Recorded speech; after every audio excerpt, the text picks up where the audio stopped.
Swayam Prabha. Digital India. Educated India.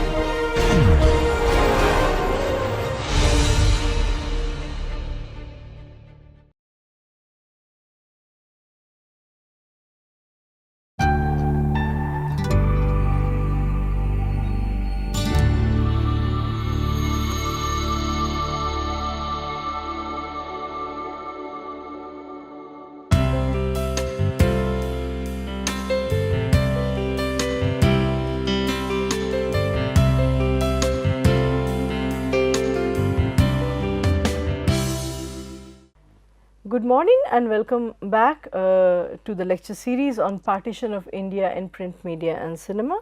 So, today we are going to talk about caste politics and the Bengal partition chapter, how caste politics played a momentous role in the cracking of Bengal. When we talk of nation and how there is a mainstream history being formed, we also need to consider parallel myths that simultaneously exist in localized in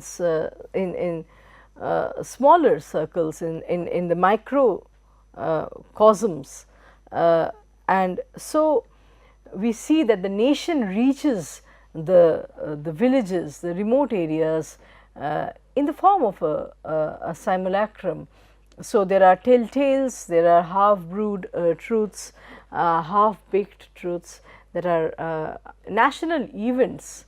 The images or the figures of the national heroes are being they are understood and they are transmitted to the local societies through misplaced understandings, and so the question of nation being shaped through an intersection of history and myth remains.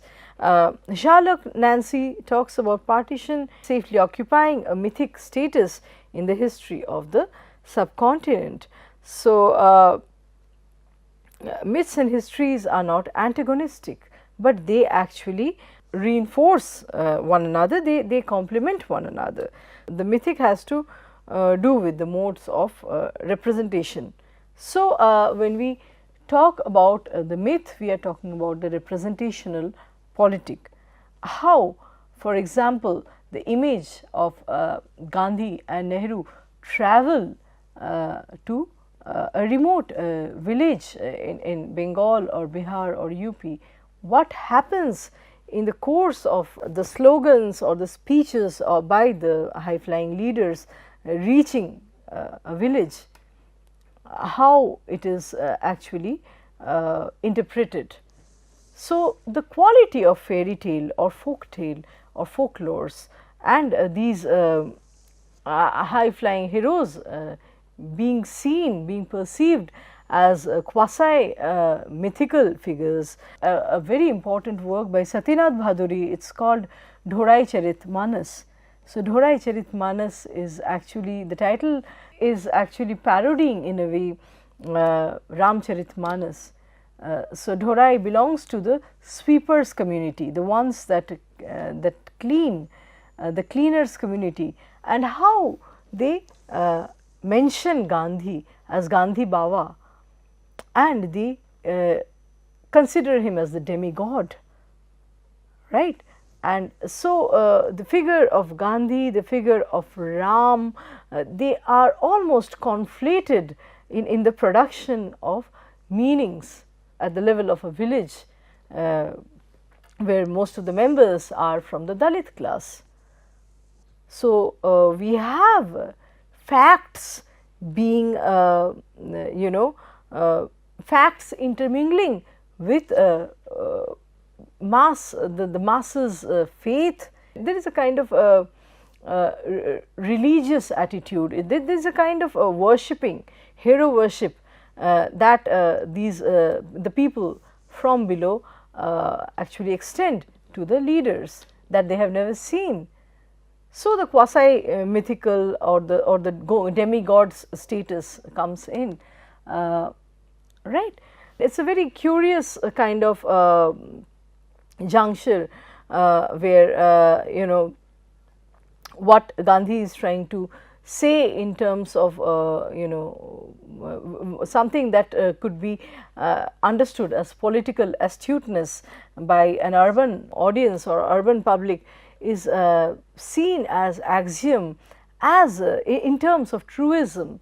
So, the unverified facts, how they travel and how facts actually merge with superstitions in making any sense to a sweeper community that Dhorai belongs to.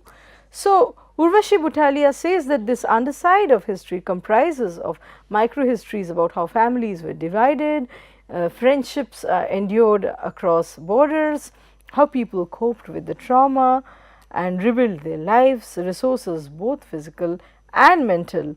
So, how the experience of dislocation and trauma shaped the lives of the peoples that all of a sudden acquired the new status of refugees. So, Bengal politics, when we talk of Bengal politics, it needs explanation of the category of Bhadralok. Bhadralok is an indigenous Bengali term that cannot merely be equated with the middle class. As a group, it refers to an urban populace associated with trade, entrepreneurship and salaried professions. The Bhadraloks were harbingers of the Bengal Renaissance through their direct contact with the British Raj. They were proponents of progress, modernity and ideas of enlightenment that were definitely inspired by the anglicized tradition. So, when we talk about this, when we look at the etymological root Bhadra, which is a word, Sanskrit term, and it carries connotations of shishta or cultured, sabhya or civilized, and also tacitly bring in references to Mangal or auspicious, and then Uttam and then Marjita. So, the ones with cultivated taste, I mean Bhadralok in terms of education would, I mean in terms of education, Bhadralok would be a group that were well read. So, they would read the prominent authors from Bengal such as Bankim Chandra, Sarath Chandra, Rabindranath Tagore. So, there were certain cultural benchmarks that were associated with this group. Unless one met these yardsticks, one would not be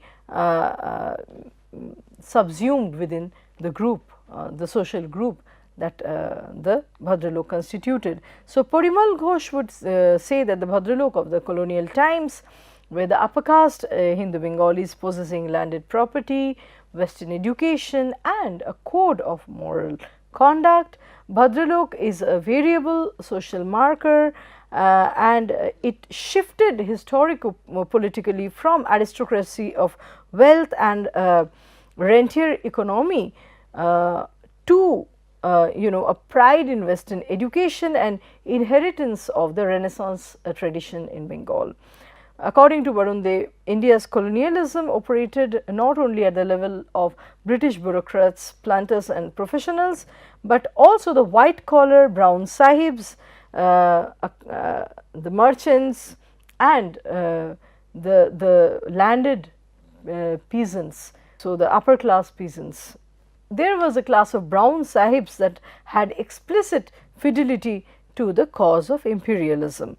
Similarly, Shumit Sarkar describes the broad term Bhadralok as encompassing a wide range of statuses ranging from Maharaja of Maimansingh to East India Railway clerk, and so they were all unified. What are the basic parameters that unify this wide range? A degree of shared values about self perception. So, it is actually an identity formation in differentiation from the other, And so, when we talk about Bhadralok, we cannot not talk about the Chotolok. A Bhadralok, simply put, is not a Chotolok. And then Tithi Bhattacharya talks about this term further, how the upper segments tended to monopolize certain cultural attributes as chief markers defining the identity of Bhadralok. So, rather than the elite, the petty bourgeoisie, the middle classes were the actual proponents of Bhadralok politics in the context of nationalism. So, it is a term that include the educated and well-to-do Bengali Hindus from rural as well as urban, from urban spaces as well as from the rural land owning classes. So, there would be also a section of Bengalis that were originally upper caste, lower middle class people, and they were gaining upward mobility within the fold of the social group through education and access to urban job, and they were actually they were constituting the urban, they were constituting, they were forming, they were part of the professional intelligentsia. Now, talking about in contradistinction, we have the term Chotolok, the lowly people, Choto Jat, low caste, a category that derives directly from the system of Varna and Jati in the Bengali Hindu society. So, this divide, time immemorial divide between the Bhadralok and the Chotolok provides the detail of cultural pattern and the mode of intergroup behavior of people in West Bengal. So, when we talk of upper castes among the Bengalis, there would be three groups that were understood as higher castes: the Brahmins, the Vaidyas and the Kayasthas, and members from these castes would be regarded as the Bhadraloks. So, by 1930s and 1940s, we see that the Bhadralok politics plays a seminal role in forging a greater Hindu political community, and as the Hindus want to survive in terms of numbers, there is caste mobilization of the Dalits, there is Brahminizing, mass Brahminizing of the Dalits and the tribals, and they are encouraged, they are indoctrinated and encouraged to espouse the Hindu identity. So, the Hindus can maintain their stronghold in terms of sheer numbers. So, however, we see that the Bhadraloks were their position vis-a-vis the British Raj was not very strong, or because the Bhadraloks, it was not very prominent. Their positions vis-a-vis British Raj was not very prominent. So, they were not allowed to enter the civil service. When we look into the data in 1885, only 6 out of 174 members of the Bhadralok could actually crack the civil service.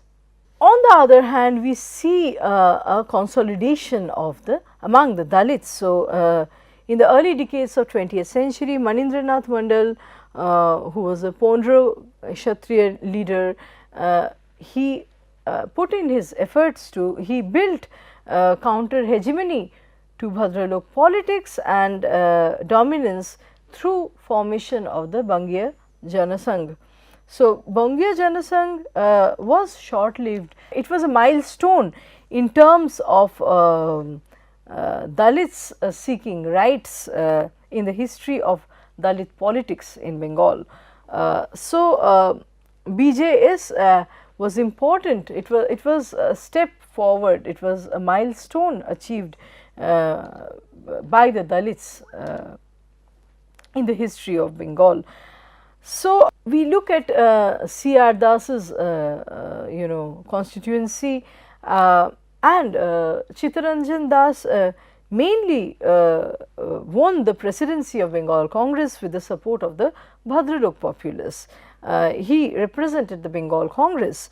So, he had the support of chiefly the elite traders, commercial classes, and in many instances in Bengal we see the Congress and Hindu Mahasabha actually co-opting the different caste movements. So, especially when the Dalits' demands for high ritual status got combined with their efforts to seek benefits in the secular fields of politics, education and employment. So, in response to the Dalits' demand for greater visibility, Congress and Hindu organizations actually work in tandem. There are Dalit leaders, SC leaders such as Jogendranath Mandal and members belonging to different scheduled castes founded the Bengal Provincial Scheduled Caste Federation, which was a branch of B.R. Ambedkar's All India Scheduled Caste Federation. So, I have already spoken about the communal award, and I would very briefly like to touch on this topic again, how the communal award was, it facilitated rival relationships, and it stratified the Indian society at different levels in terms of the chief division was the Hindu Muslim division, and other categories were coming up and asking for separate electorate, separate representation. So, the Sikhs, the Anglo-Indians, and then there were separate electorates in terms of the traders communities, the Dalits of course. And so, British administrators essentially saw India as a group of widely separated classes, races and communities with divergences of interests and hereditary sentiment which for ages have precluded any common action or local unanimity. So, that is in other words legitimizing split in terms of communal representation in politics. So, Zetland, governor of Bengal, had objected to this idea of communal award. He could envision that it would put advanced people I mean the upper caste people in a position of subordination and disadvantaged compared to the backward people, and it would lead to communal strife and heightened communal bitterness, and further such an award would provoke sense of injustice among different sections in the society.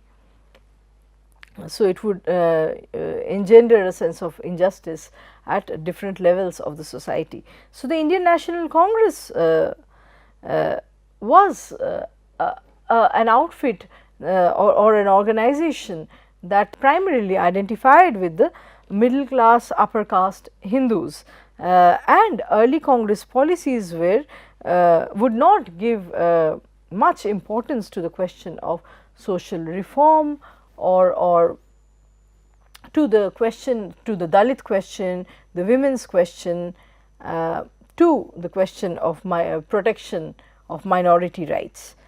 So, Ambedkar and Rao Bahadur Srinivasan together drew up a memorandum embodying the depressed classes' demands, and these would voice for the right to adequate representation and right to elect Dalit leaders as representatives from within the communities.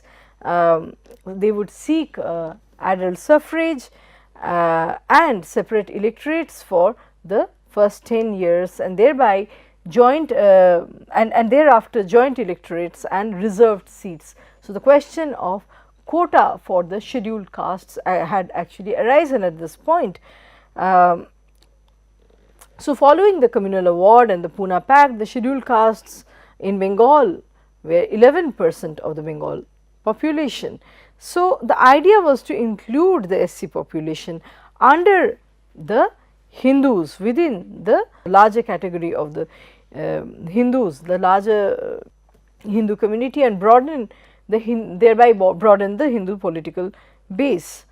So, this actually led to a proactive process of social upliftment of the Dalits.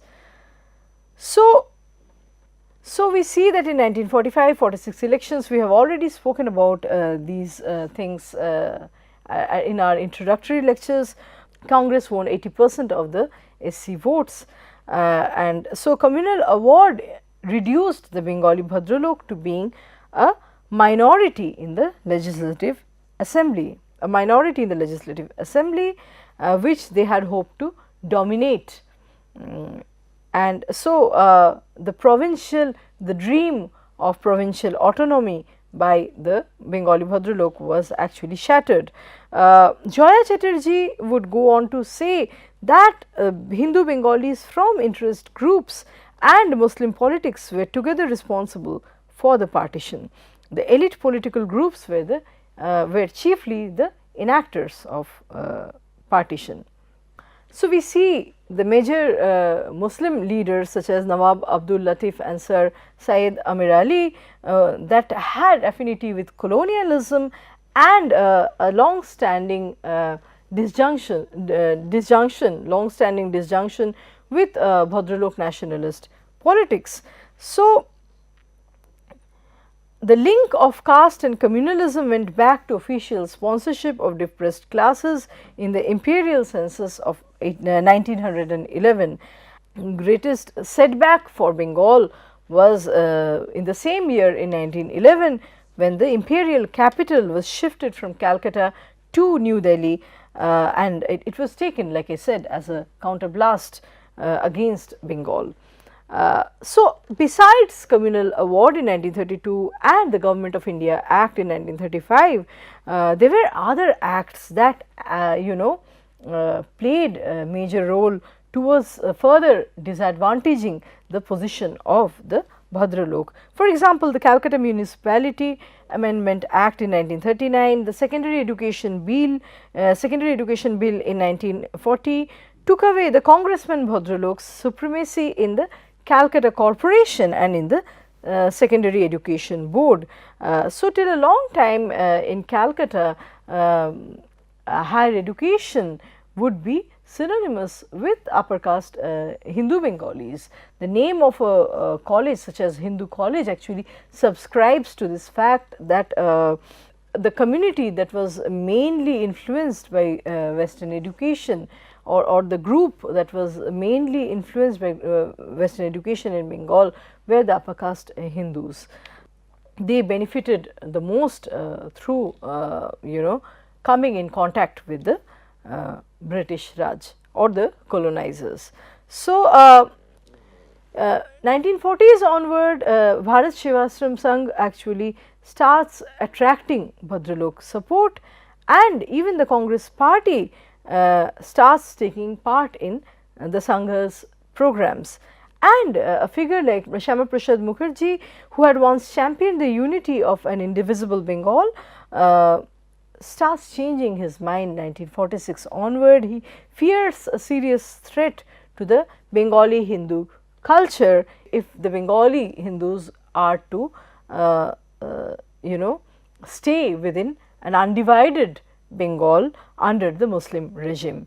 So, we see that there is a symbiotic relationship among the Dalits. So, the symbiotic relation, the syncretic culture changes in Bengal. Pre-partition Bengal had was described as a symbiotic culture between landlords, moneylenders, traders on the one hand, and then the peasants and peasant farmers and sharecroppers on the other. So, the nature of relationship among the sharecroppers, the peasants from different communities was actually changing. So, the disturbances did not acquire communal colors till the very end. So, for example, Fazlul Huq's Krishak Praja Party was using Islam as a powerful tool of agrarian solidarity and justice. So, it was the question of Krishak, the question of peasant, that Huq sought to actually address and resolve. but the agrarian relationship, I mean, like I was saying, the relation between the peasant farmers and sharecroppers across communities changed after, I mean, with the prolonged depressions in prolonged depression in 1930s and following the riots in Noakhali and Tripura in 1946. To put the entire thing in a nutshell, leaders, scheduled caste leaders that were more educated, such as Jogendranath Mandal, who became the first law and labour minister of Pakistan government, would ask the Dalits to stay back in East Pakistan. So, they were anti-partition, they were more aware of the larger politics and they did not support partition. However, the masses, the Dalit masses would get sucked into communalist politics and they started supporting the cause of partition, which was being fanned by the extremist political parties. So, what happened as a result was that the communal affairs greatly changed as Muslim land owning classes came to dominate in place of the evacuee Bhadralok Hindus in East Pakistan. East Pakistan, which is Bangladesh now, would have the maximum agricultural lands. So, the question of the Dalit Bengalis staying back, I mean, there was a difficulty being posed as the Muslim landowners mostly chose to employ the Muslim farmers. So, as this competition was generated, which was never there in the past between the Dalit Hindus and the Dalit Muslims, and the Dalit Muslims being preferred by the Muslim landlords, the Hindu Muslim compatibility or syncretic culture was disrupted. The unity, the peasant class unity beyond a communal barrier was disrupted and it was replaced by a newly growing upmanship among the Muslim peasants towards their Hindu counterparts, and this would ultimately propel the Dalit Hindus to move to actually enter India in destitute conditions, and we will talk more about this in our on swing lectures. So, thank you so much.